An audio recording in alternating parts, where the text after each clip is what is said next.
En nombre de ISH, les doy la bienvenida a todos a la serie de seminarios web de ISH. La presentación de hoy se titula Terapia de primera línea en LLC, donde nos encontramos. Será presentada por un amigo, colega y reconocido líder en el campo de la LLC, el profesor Paolo Guía. El profesor Guía es catedrático de Oncología Médica y director del Programa Estratégico de Investigación en LLC en la Università Vita Salute San Raffaele. También es coordinador nacional e investigador principal en ensayos clínicos de fase 1 a 3 en LLC. Es presidente de la Iniciativa Europea de Investigación en LLC y copresidente del Grupo de Trabajo sobre Enfermedades Linfoproliferativas del Grupo Italiano de Neoplasias Hematológicas en Adultos. También es editor de sección de LLC en Hemisphere, que es una revista oficial de la ISHA de acceso abierto, con un factor de impacto muy alto y en rápido ascenso, y es coautor de las guías ISMO sobre el manejo de la LLC. Permítanme mencionar aquí que ISSH está estructurando la educación a través de una especie de rutas dedicadas a enfermedades específicas. Y este seminario web es parte de nuestra iniciativa Academia LLC, lanzada recientemente, y hoy contamos con uno de los líderes mundiales en LLC para presentar la ponencia de la iniciativa Academia LLC. Profesor Guía, el micrófono es suyo. Muchas gracias también por la amable presentación. Les agradezco porque en efecto siempre me complace hablar sobre la leucemia linfocítica crónica, que ha sido nuestra pasión durante un par de décadas, pero también porque realmente llevamos diciendo esto desde hace 10 años, pero cada año tenemos muchas novedades, innovaciones y realmente estamos avanzando rápidamente en el manejo de los pacientes con leucemia linfocítica crónica. Así que estoy muy contento de poder ofrecerles esta actualización. Digamos que tal vez en un año la situación será completamente diferente. Como siempre les digo a mis pacientes, nunca discuto un diagnóstico ni cuáles serán las opciones de tratamiento en el futuro, porque no sabemos. Las cosas cambian y avanzan muy rápido, de modo que en 6 meses podríamos encontrarnos en un escenario completamente diferente. Esta es una visión muy general que les muestra que las terapias, como saben, las terapias en LLC, oh, perdón, algo pasó. Las terapias en la LLC ahora realmente se distinguen entre el tratamiento continuo con inhibidores de BTK por un lado, que han sido los primeros pieza del arsenal terapéutico que teníamos disponible de forma crónica para la quimioterapia en serie, y ahora tenemos muchas combinaciones diferentes, incluyendo los inhibidores de BCL2 como venetoclax. Y veremos cómo ha evolucionado el campo y dónde nos encontramos, como sugería el título del seminario. Así que tengo que decir que, como se mencionó antes, realmente todo cambió probablemente hace 10 años con la introducción de los inhibidores de BTK, en particular el ibrutinib, y ahora vemos el resultado después de 10 años de tratamiento continuo con el inhibidor de BTK, en particular ibrutinib, y hemos podido demostrar que los pacientes de cualquier edad tienen una esperanza de vida similar a la de la población de la misma edad. Y creo que eso es un logro importante porque antes, en la era de la quimioterapia, sabíamos que nuestros pacientes morían más temprano, morían a causa de la enfermedad, mientras que ahora, en promedio, realmente podemos pensar de manera muy positiva sobre el pronóstico de nuestros pacientes. Por supuesto, sabemos que todavía no estamos curando la enfermedad, así que la estamos controlando muy bien, pero aún no la estamos curando. La próxima generación de estudios, la próxima generación de investigaciones debe abordar el objetivo de un tratamiento para la curación. Dicho esto, todos estos resultados con ibrutinib comenzaron nuevamente hace 10 años con el estudio Resume 2, que de hecho ha sido un estudio histórico porque por primera vez necesitábamos 10 años para mostrar una SLP. para alcanzar la supervivencia libre de progresión mediana de un fármaco en la leucemia linfocítica crónica. Así que, de hecho, con ibrutinib se puede esperar más de 9 años de SLP. Más del 50% de los pacientes permanecerán casi 10 años en respuesta al usar ibrutinib. Y eso es cierto, también ha sido confirmado por los inhibidores de BTK de segunda generación, zanubrutinib y acalabrutinib, que se han desarrollado para abordar los problemas de seguridad que aparentemente surgieron con ibrutinib, como la toxicidad cardiovascular. Así que zanubrutinib y acalabrutinib son mejor tolerados, tienen menos toxicidad cardiovascular, pero han mostrado exactamente la misma capacidad en términos de eficacia. Aunque por supuesto el seguimiento es más corto, estamos entre 5 y 6 años, pero en cambio con ibrutinib aquí tenemos el seguimiento más largo. Y aquí solo les muestro un esquema que sugiere dónde podrían usarse estos medicamentos, porque al final del día probablemente sea difícil, basándonos en la eficacia, elegir entre ellos. Para ibrutinib también tenemos datos en comparación con FCR, que es el tratamiento clásico de referencia en pacientes jóvenes y aptos con zanubrutinib. Tenemos datos del estudio Sequoia en comparación con bendamustina más rituximab.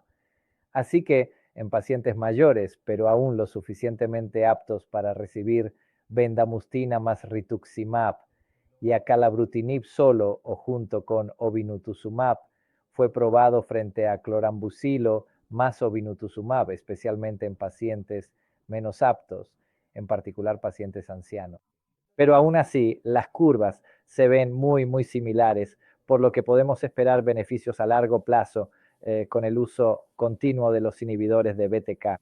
Y en particular, lo que ahora es de conocimiento común, incluso fuera del campo de la LLC, es que los inhibidores de BTK de uso continuo probablemente sean la opción preferida para los pacientes con deleción 17p o mutación en el P53 y TISO. Y como pueden ver aquí, en la SLP estamos hablando de supervivencias libres de progresión que no se han alcanzado después de 5 años. Así que el 70% de los pacientes tratados con acalabrutinib o con ibrutinib siguen respondiendo. Y aquí tenemos un seguimiento un poco más largo, 6 años, con el estudio del NIH realizado por Adrian Liston con ibrutinib. Nuevamente, el 63% de los pacientes sigue respondiendo, así que un número muy similar, una confianza muy similar cuando se usa P53, cuando se usan inhibidores de BTK para controlar a pacientes con aberraciones en P53. La cuestión es que ahora el campo está evolucionando, así que este es el punto de partida que alcanzamos ya hace algunos años, sobre el cual diseñamos nuevos ensayos, nuevas ideas, nuevos enfoques para la leucemia linfocítica crónica que ahora están a nuestra disposición. Esto significa que, en efecto, la prioridad, incluso en nuestras guías de asma, ASMO, ECHA, GASLES, es decir, las guías que se han desarrollado en Europa, realmente sitúan el tratamiento continuo o de duración fija como primera opción en la gran mayoría de las categorías de pacientes, subgrupos de pacientes.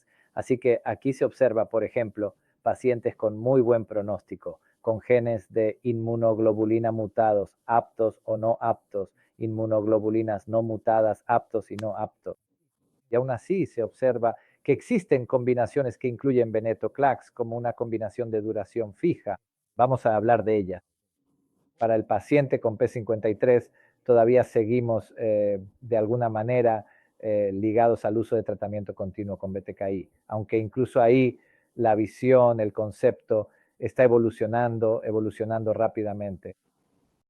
¿Hacia dónde vamos? No solo dónde estamos, sino hacia dónde vamos.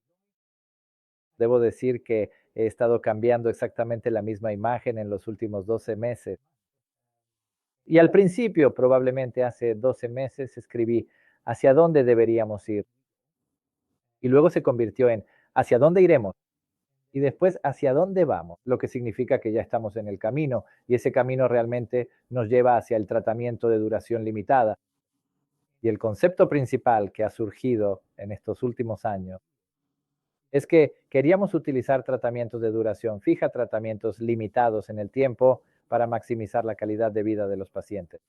Así que para dar un tratamiento corto, un ciclo corto de terapia, de modo que no haya problemas con eventos adversos a largo plazo, ni problemas financieros, ni problemas de adherencia, ni pacientes que se olviden de tomar la medicación. Esa era la idea, dar una terapia no para curar al paciente.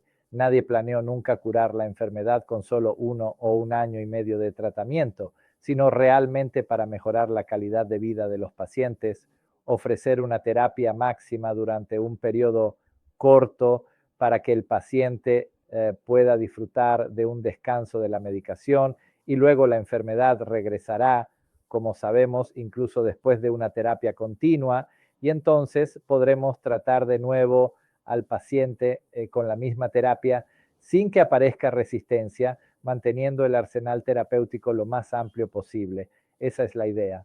Por supuesto, para desarrollar este concepto necesitamos construirlo en torno a un fármaco muy potente como los inhibidores de BCL2, capaces de lograr un estado de EMR indetectable. Y eso se combinó con obinutuzumab, un anticuerpo anti-CD20, o más recientemente con los inhibidores de BTK.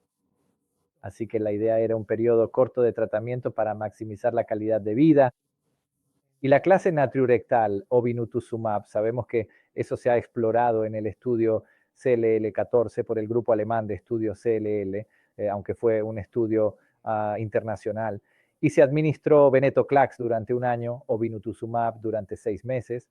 En los primeros 6 meses, comparado con clorambucilo más obinutuzumab administrados nuevamente exactamente en el mismo periodo, clorambucilo durante 12 meses y obinutuzumab en los primeros 6 meses.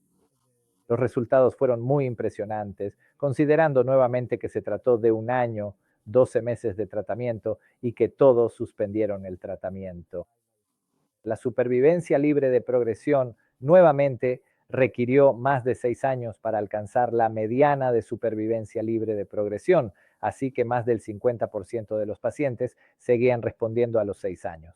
Empezamos a ver diferencias desde el punto de vista biológico y eso es interesante porque, por supuesto, este conocimiento también se volvió relevante para interpretar los datos futuros y también con otras combinaciones.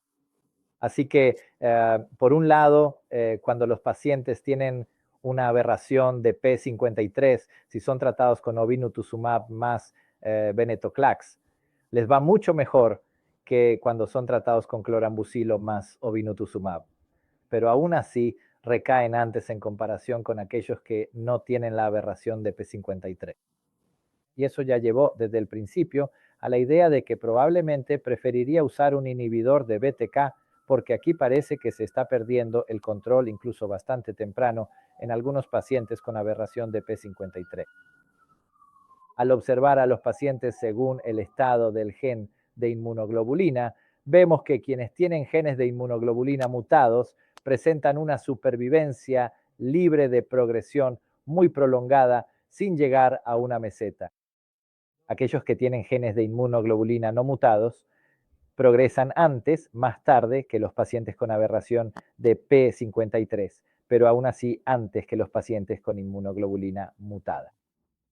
Aún en pacientes con genes de inmunoglobulina no mutados, tenemos una mediana de supervivencia libre de progresión de 64 meses.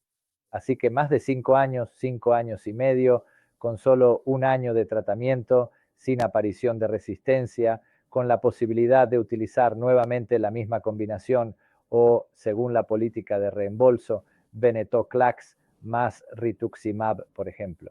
Queríamos desarrollar aún más la idea que teníamos en mente de la combinación de tratamiento a corto plazo y por lo tanto, junto con Konstantin Tam y Bill Virda, diseñamos el estudio CAPTIVEX. Este es el primer estudio que combinó ibrutinib, es decir, el inhibidor de BTK que teníamos en ese momento, junto con venetoclax. Y también exploramos un enfoque guiado por MRD, enfermedad mínima residual. Pero al final del día, lo que resultó importante y fue aprobado fue el tratamiento de duración fija. De todas formas, el tratamiento incluyó 3 ciclos, es decir, 3 meses de ibrutinib como fase inicial para reducir la masa tumoral del paciente y luego 12 meses de la combinación de ibrutinib más venetoclax y después todos suspendieron el tratamiento al final. De hecho, diseñamos un brazo de duración fija. Después de comenzar a inscribir en el brazo guiado por MRD, porque realmente nos dimos cuenta de que éramos muy buenos llevando a los pacientes a una MRD indetectable. Así que aproximadamente 3/4 partes de los pacientes pudieron alcanzar una MRD indetectable como mejor respuesta. Y por lo tanto nos sentimos confiados de que también podíamos utilizar un enfoque de duración fija en nuestros pacientes. Así que estos son los resultados. 7 años de seguimiento.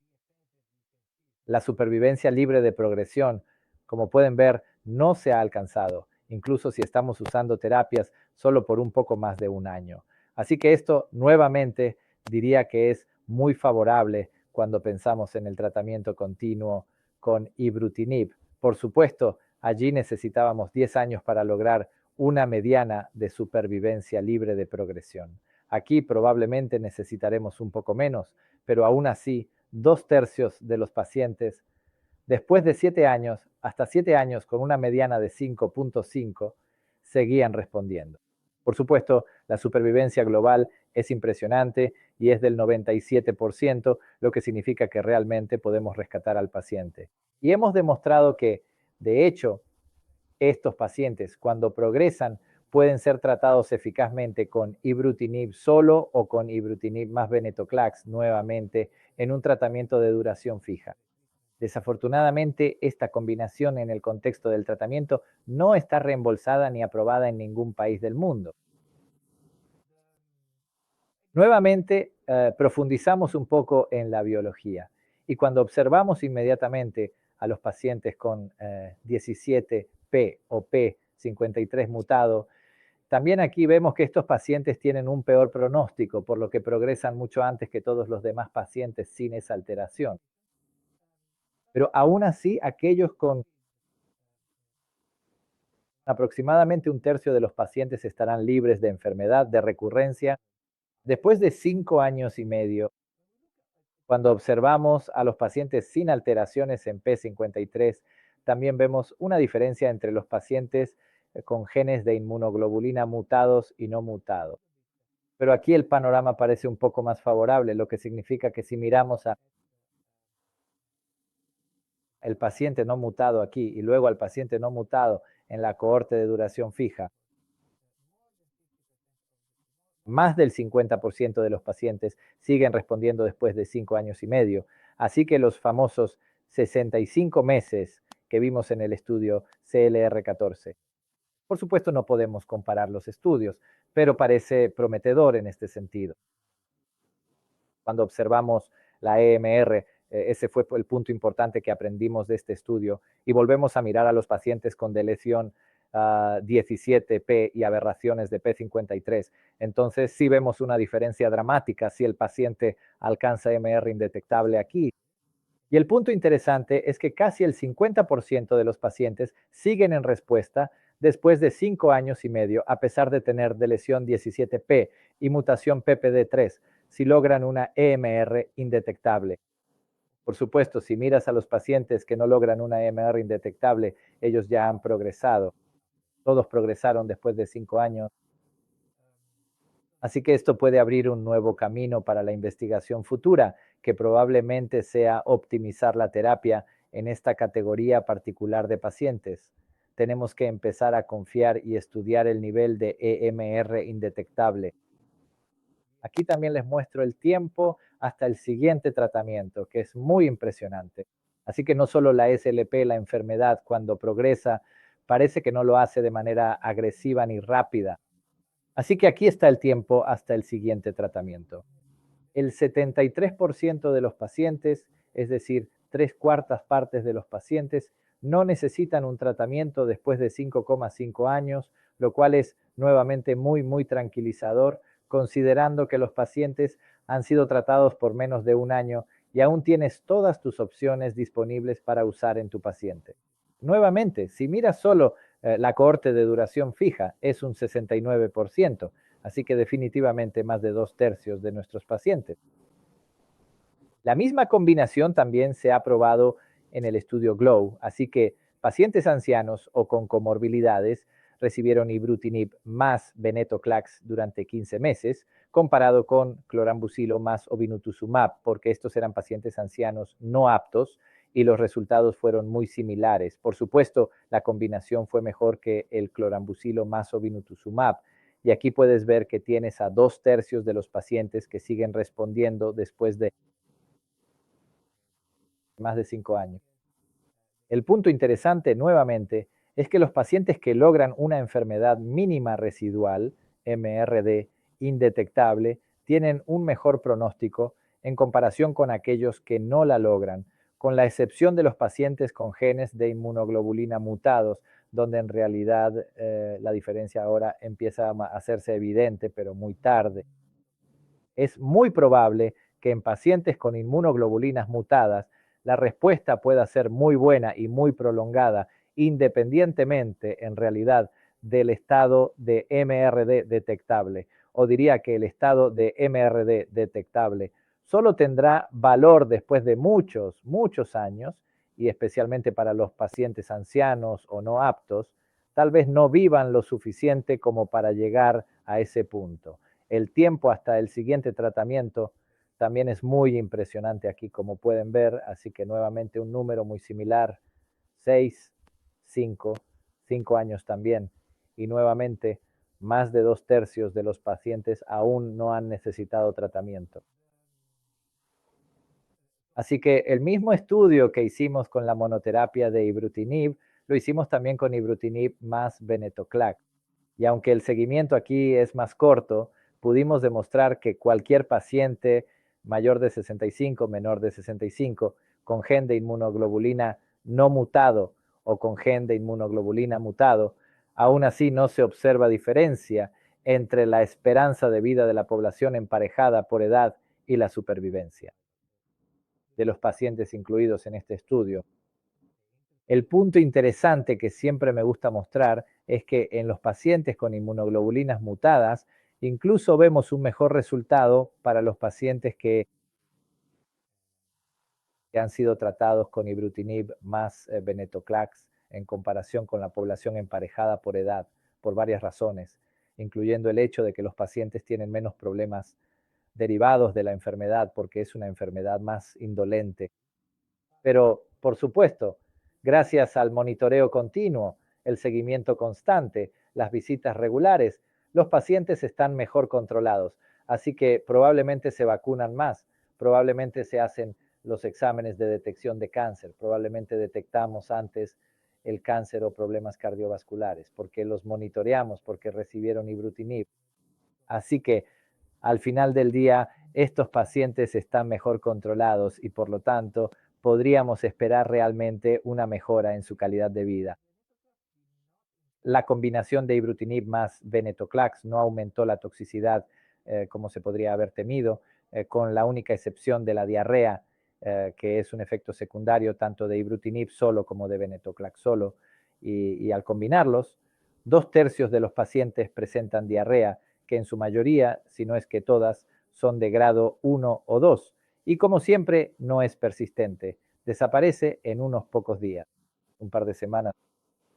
El otro tema es la neutropenia, que es exactamente lo que se observa con el uso de venetoclax en monoterapia.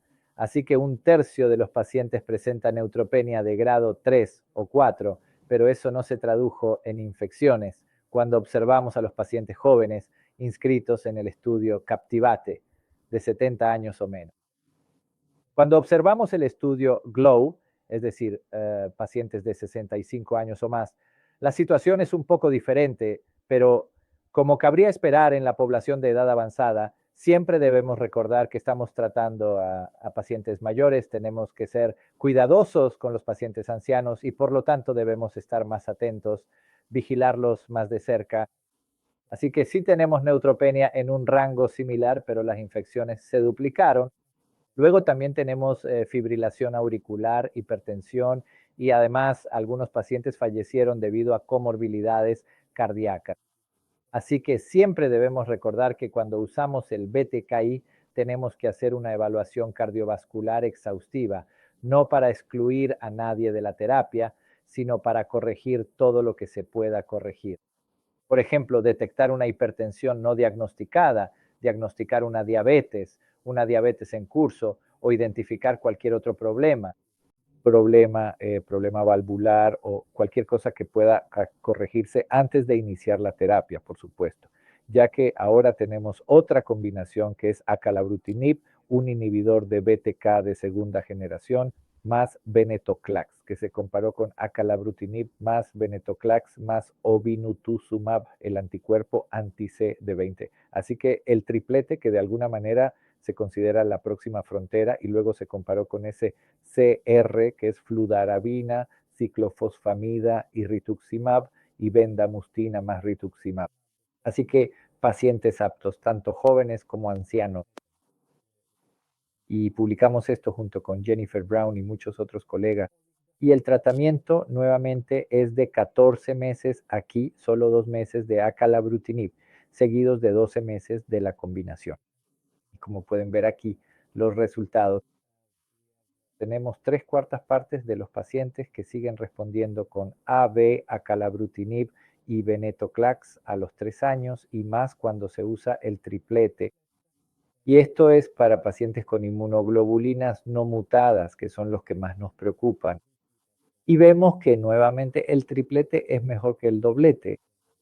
Quizás el doblete parece un poco menos efectivo que BO o IB. El triplete es similar, sino superior. Esta es la supervivencia global. Hay una ventaja para los pacientes tratados con acalabrutinib más venetoclax. El hecho de que ADO no fuera superior a FCRBR se debió principalmente o únicamente a las muertes por COVID-19 que ocurrieron con mayor frecuencia en el grupo de ADO. El brazo ABO, como pueden ver aquí, es similar a SCRBR. Así que si se censuran las muertes por COVID-19, entonces también se observa una ventaja en ABO. Eso es para recordarnos a todos que cuando hay obinutuzumab, un anticuerpo, siempre existe un mayor riesgo de infecciones, en particular de infecciones letales también. Así que siempre debemos ser cuidadosos y seleccionar bien al paciente en el que planeamos usar obinutuzumab, especialmente en el contexto de un triplete. Pero considerando todo eso, en particular en un periodo en el que la COVID-19 ya no es clínicamente relevante, afortunadamente, entonces podríamos considerar a un paciente para el uso de ABO del triplete. En cuanto a los eventos adversos, vemos pocos eventos cardíacos y fibrilación auricular, como cabría esperar con el uso de calibrutin, pero también durante el corto periodo. El tratamiento y en cuanto a neutropenia y en particular infecciones de grado 3, entonces se observa que el ABO, el triplete, es lo que más preocupa, así que realmente debemos prestar atención y seleccionar bien al paciente antes de iniciar un triplete. Pero el problema del triplete ya se ha demostrado también con IVO. Ibrutin y venetoclax o obinutuzumab estuvieron en el estudio Gaia CLS13, donde aquí hubo pacientes jóvenes que fueron tratados con la terapia basada en venetoclax. Así que no solo el triplete, sino también venetoclax, rituximab y venetoclax o obinutuzumab en comparación con la quimioinmunoterapia. Y como pueden ver aquí, hay más eventos cardíacos, pero en particular más infecciones aquí que aparentemente están en el rango de los pacientes tratados con quimioinmunoterapia. Así que siempre debemos tener eso en cuenta. Entonces, ¿hacia dónde debemos ir? Ahora he cambiado de nuevo el título de la diapositiva. ¿Hacia dónde debemos ir? Estamos muy satisfechos con el BTKI continuo. Estamos aún más contentos con el tratamiento de duración fija. Tantos beneficios, incluyendo la ventaja financiera. Nos gustaría ir hacia la curación. Y lo que tenemos que hacer es pensar en el tratamiento que sea un tratamiento de por vida. de una vez por todas tu tratamiento está hecho y por supuesto aquí tienes que introducir enfoques guiados por MRD y en particular tienes que continuar tanto tiempo como sea necesario. Por supuesto debes estar preparado en ese sentido y esto ha sido explorado por Pete Hillman y todos los colegas de Al-Munir, así como todos los colegas en el Reino Unido con el estudio FLIR. Nuevamente la combinación de ibrutinib más venetoclax que se administró de una manera muy guiada por MRD, lo que significa que los pacientes fueron tratados durante un periodo que era el doble del tiempo que necesitaron para alcanzar el estado de MRD indetectable. Si un paciente necesitaba un año, el paciente era tratado por un año adicional. Si necesitaban 2 años, eran tratados por 2 años adicionales. Si necesitaban 3 años, eran tratados por 3 años adicionales hasta un máximo de 6 años y luego se detenía el tratamiento, con la idea de que cuanto más tiempo continúes, más pacientes curas hasta llegar al 100%. Esto realmente no es así. Lo que también aprendimos mucho de este estudio es que puedes alcanzar un MRD indetectable en 2 años en el 50% de los pacientes, en 2/3 dentro de 3 años y en 3/4 dentro de 4 años. Curiosamente, hubo diferencias entre pacientes no mutados y mutados y de manera contraintuitiva fueron capaces de alcanzar un MRD indetectable mucho más rápido y en una proporción mucho mayor en pacientes con inmunoglobulina genomutada. A los 4 años, el 80%, es decir, más de 4 de cada 5 pacientes, logró MRD indetectable frente al 60% de los pacientes con inmunoglobulina mutada, pero probablemente eso aquí no importa. Así que eso es lo que aprendimos. Probablemente no necesitamos continuar durante tanto tiempo. Así que estos son los pacientes, el 40% restante son los pacientes que todavía están en tratamiento durante 5 o 6 años. Y definitivamente no lo necesitan porque ya aprendimos de otros estudios que los pacientes con genes de inmunoglobulina mutados pueden ser controlados. La enfermedad puede ser controlada fácilmente con solo 1, 12 o 15 meses de tratamiento. Pero lo que también aprendimos es que los pacientes con inmunoglobulina G amniótica son aquellos que tienen más tendencia a entrar en amniosis no detectada. Y los resultados que se presentaron en el Congreso de la EHA son impresionantes porque por primera vez muestran que un tratamiento de duración fija fue superior al ibrutinib continuo. Y ese es el resultado. Así que aquí tenemos 1 más 5, ibrutinib y SCR, y esta es la SLP, lo cual es de alguna manera esperado, pero también en términos de supervivencia libre de progresión, y eso es realmente impresionante con cifras que se acercan al 100%. Si recuerdan, aquí esto es a 5 años. Incluso con ibrutinib más venetoclax solo durante 15 meses, a los 5.5 años tuvimos un 96%. Así que en términos de supervivencia global, todavía tenemos que entender si realmente vale la pena decidir la eficacia real, si un enfoque guiado por EMR valdría la pena en comparación con un tratamiento de duración limitada, por la sencilla razón de que, por supuesto, es mucho más engorroso. Hay que hacer pruebas de EMR, interpretar la EMR y así sucesivamente. Y entonces tienes la posibilidad de recibir tratamiento durante 3 años en lugar de 2 o 1. Solo quiero darles una idea de cómo pueden evolucionar las cosas, porque lo que aprendimos de FLIR es que definitivamente hoy en día si alguien tuviera que diseñar de nuevo el mismo estudio, ya no lo haría por 6 años, porque aprendimos que no todos llegarán a tener EMR indetectable, incluso si los tratas durante 6 años y probablemente ni siquiera si los tratas durante 10 años. Así que estás seleccionando un subgrupo de pacientes que probablemente no se benefician solo de esta combinación. Y esos son los que deberían ser tratados con algo más, con algo diferente, con algo adicional. Y ese es un principio que comenzamos a desarrollar en un entorno de recaída y refractariedad con un estudio mejorado, un estudio de fase 2, estudio en el que los pacientes fueron tratados primero con ibrutinib durante un año, Aquellos que lograban volverse indetectables para la MRD detenían el tratamiento y aquellos que no lo lograban se les añadía venetoclax, es decir, 2 fármacos durante un año adicional. Aquellos que alcanzaban la indetectabilidad detenían el tratamiento y quienes no lograban la indetectabilidad de la MRD después de 2 años, uno podría decir que se podría haber añadido obinutuzumab, pero no lo hicimos. Simplemente continuamos con ibrutinib como tratamiento continuo porque pensamos que habíamos identificado a los pacientes difíciles de tratar y por lo tanto eran aquellos que con seguridad podíamos controlar bien con el tratamiento continuo con ibrutinib. Y como pueden ver aquí, resumiendo, casi el 50% de los pacientes necesitó un solo fármaco, casi otro 50% necesitó 2 fármacos para lograr la indetectabilidad de la MRD y luego solo el 10%, que fueron 3 pacientes. Necesitó continuar con ibrutinib, así que no desperdiciamos medicamento en ningún paciente, usamos solo lo que era necesario, no más que eso. Y creo que este es el enfoque que deberíamos desarrollar para el futuro, personalizar realmente la cantidad y la duración del tratamiento para cada paciente individual, no comenzando necesariamente con 2 fármacos, sino tal vez incluso solo con uno. Esta es la supervivencia libre de progresión, PFS, a 40 meses,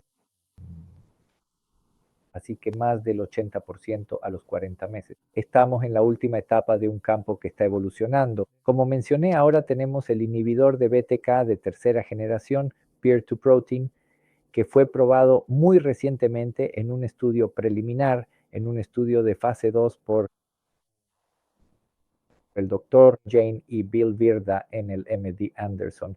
Pirtobrutin es un inhibidor de BTK de tercera generación, junto con venetoclax y novitotuzumab. Aquí pueden ver cifras impresionantes, 98%, 100% de los pacientes logrando MRT indetectable al final de los 13 ciclos de tratamiento.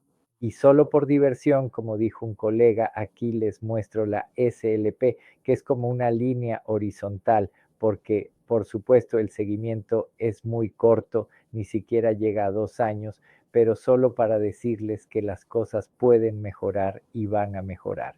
Y con eso voy a concluir. Para quienes estén interesados, sabremos en ASH este año la comparación entre el tratamiento continuo con ibrutinib y el tratamiento de duración fija, tratamiento por tiempo limitado con venetoclax o ibrutinib más venetoclax. Así que por favor sigan los datos y verán, pueden empezar a apostar. Y solo quiero concluir recordando a todos que hoy en día vamos hacia un enfoque más personalizado. No hay una terapia que sea la mejor y que deba darse a todos. Realmente debemos tener en cuenta muchos aspectos diferentes. Definitivamente la biología de la enfermedad, genes de inmunoglobulina mutados, aberraciones de P53, definitivamente el perfil del paciente, también la edad, las comorbilidades, en particular las comorbilidades cardiovasculares, el perfil del fármaco y lo que sucede cuando se combinan 2 medicamentos, pero también la preferencia del paciente se vuelve relevante, porque realmente cuando me acerco a mi paciente le digo, mire, no vamos a tomar ninguna decisión equivocada, sea cual sea la que tomemos, solo necesitamos entender qué se adapta mejor a su vida, incluso a su agenda. Y por esa razón me alegra mostrar esta tabla, que de alguna manera se utilizará en las nuevas guías de la EHA que se desarrollarán y publicarán a finales de este año, donde no existe un solo fármaco o una sola combinación que sea perfecta para una categoría o subgrupo de pacientes, sino que realmente se trata de una evaluación de todos los diferentes matices, de los distintos grados, diría yo. Así que uno debe tener en cuenta todos estos diferentes factores, factores biológicos, logística relacionada con el tratamiento, eventos adversos, comorbilidades y luego encontrar un equilibrio, un compromiso, lo que pueda ser lo mejor para el paciente que tienes delante. Y con esto concluyo y puedo darles mi opinión sobre cómo trataría al paciente o tal vez podamos discutir las preguntas más adelante. Quiero agradecer a todos los que han trabajado conmigo hasta ahora, tanto en Milán como aquí en Boston, y también a mis colaboradores de larga data en Grecia. Muchas gracias por su atención. Profesor Guía, muchísimas gracias por su clase magistral. Presentación de la Academia de LLC hoy, como era de esperarse. Hemos recibido numerosos comentarios positivos y varias preguntas muy interesantes. Desafortunadamente, no tenemos suficiente tiempo para abordar cada pregunta individual, pero haré lo posible por resumir e incorporar algunas de las más importantes para usted. Primera pregunta: si la LLC con cadena pesada de inmunoglobulina no mutada alcanza la negatividad de MRD más rápidamente, pero tiene una PFS y OS peores que la LLC mutada, ¿no hace eso que el uso de MRD como objetivo en los estudios de LLC sea engañoso?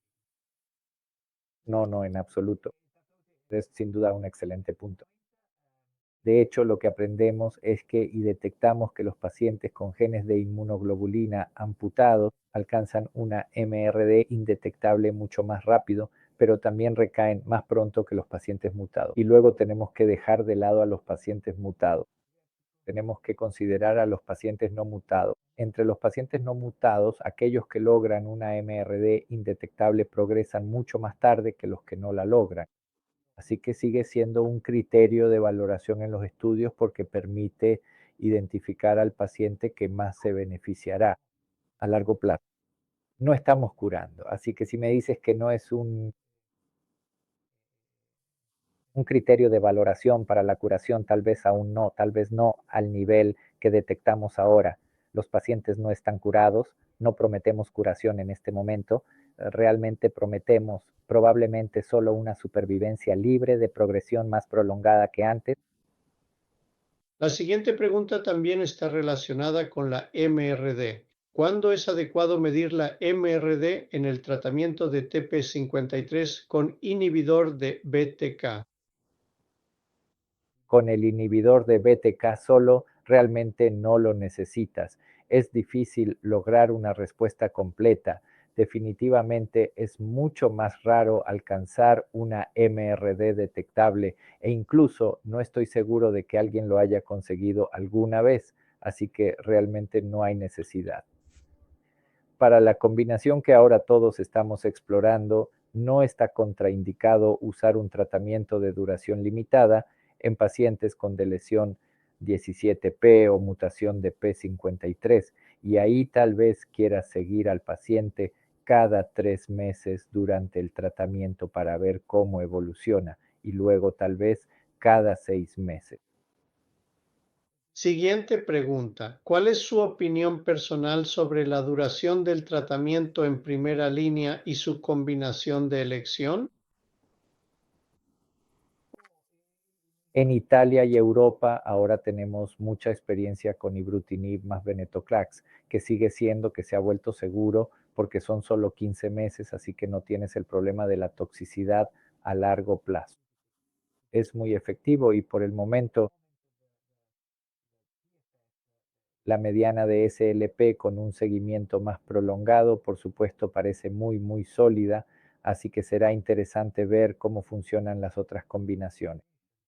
Con 5, 6, 7 años de seguimiento, por el momento nuevamente no hay. Sé que en Estados Unidos, por ejemplo, no se utiliza mucho el ibrutinib, la combinación I más V, no está aprobado, pero en Europa y en el resto del mundo realmente lo estamos usando mucho y diría que estamos contentos y los pacientes también están contentos. Así que esa es mi primera opción. También por razones logísticas en comparación con venetoclax más subinutusumab, porque todo es oral. Y en particular comienzas con un inhibidor de BTK que te da un control inmediato de la enfermedad. Así que incluso si tienes un ganglio linfático grande, si el paciente está empeorando, sabes que en unos días, un par de semanas, logras el control. Así que no necesitas hacer la escalada progresiva. Y luego cuando llegas a la combinación con venetoclax, cada médico, cada paciente estará muy tranquilo porque la enfermedad prácticamente ha desaparecido. Así que ese también es un punto muy importante. Esta es la última. Vamos a plantear una pregunta sobre el trasplante. En, En su opinión, ¿hay alguna indicación de alotrasplante después de la terapia de primera línea? sí, es una muy buena pregunta. De hecho, también es así según algunas recomendaciones que escribimos hace algunos años. La idea era que hay que empezar a contemplar y discutir el trasplante halogénico después de fallar la primera terapia dirigida, para que puedas usar la segunda para lograr una buena respuesta. Yo diría que definitivamente hoy en día consideraría el trasplante halogénico en un paciente joven que recae después de 2 o 3 años con ibrutinib, por ejemplo, con acalabrutinib, o con un inhibidor de BTK, porque ese paciente seguramente tendrá un mal pronóstico, ya que incluso si usas venetoclax, probablemente durará un par de años, y luego si pruebas con otro, probablemente será otro par de años, pero si es joven, no llegaremos a ningún lado. Así que ese es probablemente el único contexto en el que realmente hablaría en serio sobre esto. Gracias de nuevo, profesor Guía, por su excelente presentación y por difundir conocimiento a nuestros pacientes. También quiero agradecer a toda nuestra audiencia en vivo por unirse al seminario web. Y para aquellos que no pudieron unirse, la grabación completa del seminario estará disponible en el sitio web de ISCH. Esto está en línea con nuestra misión de Hematología sin Fronteras y cualquiera puede ver todas las grabaciones anteriores en cualquier parte del mundo, en cualquier momento. Profesor, muchísimas gracias de nuevo. Gracias. Gracias a todos.